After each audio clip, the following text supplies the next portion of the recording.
올해 6월 경제산업성의 내부 자료인 2019 모노즈쿠리 백서가 긴급 입수되었습니다. 수출 규제의 본질과 일본의 현 경제 위기 상황이 총망라되어 있다고 하는데요. 어떤 내용들이 들어있는지 알아보았습니다. 백서의 곳곳에서 현재 일본의 대내외적인 경제적 위기감이 그대로 담겨 있다고 합니다. 무엇보다도 일본 장인 정신의 쇠퇴가 국가 경쟁력을 쇠퇴시키고 있다면서 이 모노즈쿠리 백서에서 그 해답을 찾고자 한다고 설명하고 있습니다. 백서에서는 디지털과 결합한 제조업 생산의 혁신으로 기술 우위를 확보해야 한다고 말하고 있습니다. 글로벌 경기 둔화와 미국 무역전쟁, 대중 수출 감소, 신흥국 약진 등에 따른 일본 기업의 실적 약화를 분석하고 있습니다. 이것은 결국 한국에 대한 수출 규제 조치의 이유 중 하나가 강제징용이나 위안부 문제가 본질이 아니라 자국 경쟁력 확보를 위한 명분일 수 있음이 확인된 셈입니다. 이미 전에 영상을 통해서 언급드린 대로 한국과의 경쟁력 격차가 급격히 줄어든 데 대해서 위기감과 이를 방해하기 위해서 타국의 핵심 산업에 가한 자유무역 위반인 것입니다. 헤럴드 경제가 밝힌 스위스 국제경영개발대학원 국가경쟁력 평가 순위에서 일본은 31호 전년 대비 5단계 떨어졌고 한국은 28위로 앞서고 있다고 합니다. 모노즈쿠리 백서는 일본 경제의 가장 큰 문제점을 제조업 약화로 파악하고 있습니다. 재료 분야는 한 우물을 파서 깊이가 있지만 그 외 비중이 큰 중국과 미국에 수출하는 공작기계와 산업용 로봇 수출량은 물론 전자계열의 제품 매출이 계속 저하되고 있다고 분석하고 있습니다. 그 이유는 엔고로 인한 가격 경쟁력 저하를 꼽고 있는데요.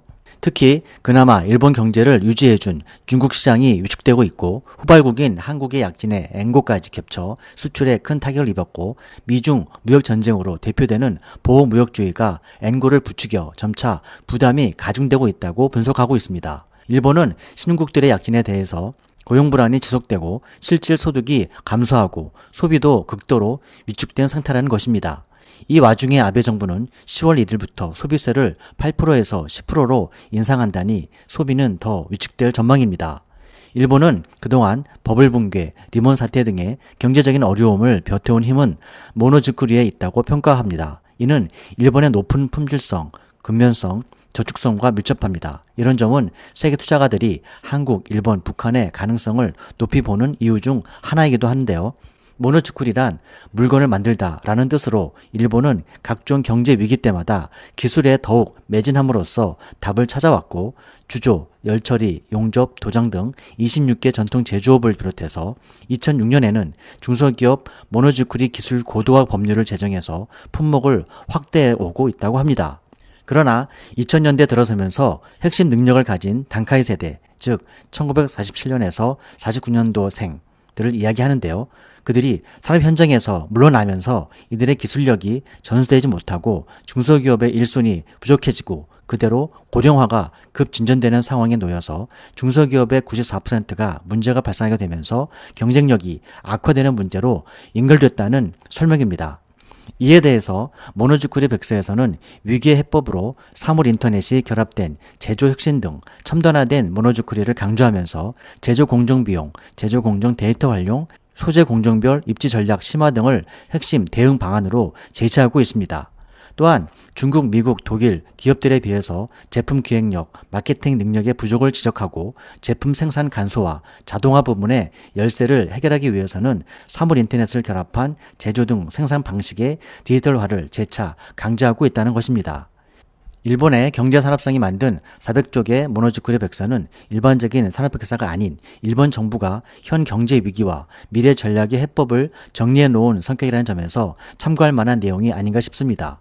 위 내용들에 대해서 국내 과학기술정책 관계자는 우리나라 또한 단순히 일본의 수출 규제적 측면을 뛰어넘어서 새로운 글로벌 가치 사슬과 확실한 선진국 대열에 진입하기 위한 부품, 소재 산업 등을 포함해서 중장기적인 산업 경쟁력 강화가 필요하다고 이야기하고 있습니다. 일본은 매뉴얼화가 상당히 발달한 나라로 알려져 있습니다. 그런데 이러한 일본의 습성은 매뉴얼이 없으면 예기치 못한 상황에 대해서 융통성을 발휘하지 못하는 한계점도 드러내고 있습니다. 후쿠시마현 원전 사고라는 엄청난 국가 재난 당시에 지진으로 인해서 도로가 엉망이 되어 2주를 넘게 피해 지역에 못 가는 바람에 기다렸던 수많은 노인과 어린이가 희생된 사건이 있었습니다. 당시 기관의 구호 관계자가 헬기 등 항공을 통한 구호 방법이 있는데 왜 오지 않은가 얘기를 물었을 때 그러한 내용들이 매뉴얼이 없었기 때문에 피해자에게 급히 갈 수 없었다고 밝힌 사실은 단적인 예입니다. 그 기간 일본 정부 대신에 구호단체를 보내서 도와준 나라가 바로 우리나라입니다. 반대도 많았지만 민족 감정을 넘어 인류애로 돈과 인력으로 일본을 도와주었던 것이죠. 매뉴얼대로 신호 질서를 잘 지키고 휴지를 잘 줍는 나라 일본의 현재 모습은 메이지 유신 이전부터 강력한 정부 지휘 아래 200년 이상을 순응하며 살아온 일본의 모습입니다. 한국의 비약적인 발전은 일본이 150년 동안 이룬 것들을 50년 만에 이뤄내고 있습니다. 여전히 시끄럽고 치열한 경쟁 속에서 창의력을 발휘하며 해낼 것은 결국 해내고 마는 것이 한국인 것이죠. 일본은 더 이상 한국의 상대가 되지 않습니다. 세계 IT 산업의 특징은 긴밀한 분업 구조라는 사실을 망각하고 반도체 양산국 세계 1위 기업을 소재 몇 개를 제한한다고 어떻게 될 줄 안다는 발상 자체가 상당히 구시대적인 발상이라는 것입니다. 결국 삼성은 한 달여 만에 대체제를 구했고 아예 220개 소재를 다 배제시켜 버렸습니다. 최근에는 반도체 소재뿐만 아니라 삼성의 전자제품 전체에 대해서 일본산 부품 완전 배제를 결정하고 진행에 착수했다는 소식입니다. 일본은 지금 모노주쿠리의 장인 정신의 참뜻을 스스로 잘못 이해하고 있다고 확신합니다. 외국인 이민을 배척하는 인정주의 차별국 일본, 자국 이상주의에 빠진 나라들은 모두 100% 역사의 뒤안길로 사라진 사실을 전문가들은 지적하고 있는 것입니다. 끝까지 시청해 주셔서 감사합니다.